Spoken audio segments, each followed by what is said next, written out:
la verdad es que 30 años de Palmera como el gran icono, el símbolo del turismo en la comunidad, es un icono que ha sobrevivido todo tipo de circunstancias y yo creo que la Palmera del gran diseñador valenciano Pepe Jimeno pues es capaz de representar lo mejor del pasado y también lo mejor del futuro, ¿no? Innovación, conocimiento, inteligencia, tecnología, y tal día como hoy pues vamos a reunir a todo el sector de toda la comunidad para no tanto celebrar ni recrearnos, sino para mirar al futuro, para levantar la mirada, para no quedarnos mirándonos el ombligo, ¿no? Quien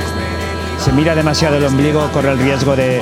caer, de tropezar, sino para aguantarle la mirada al mundo, al mismo mundo que nos mira y que nos examina cada día para que hagamos cada día mejor las cosas. Volem que el turisme siga estructuralment positiu, com bé dia Francesc abans, que siga extraordinàriament positiu per a lo que és la relació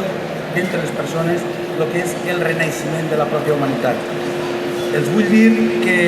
des del govern valencià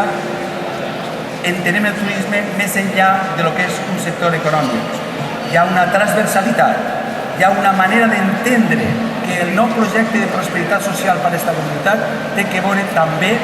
molt en com som capaços de canviar l'economia, fer un sistema econòmic més just, més solidari, més inclusiu, i això també ho hem de fer des del turisme.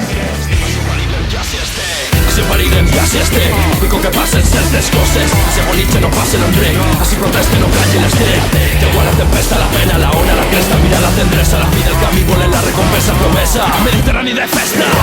sona el boom, sona el clap, sona el bombo, clap, sona el tap, sona la dansa de la llibertat, abraçades viatgeres al fons de la mar,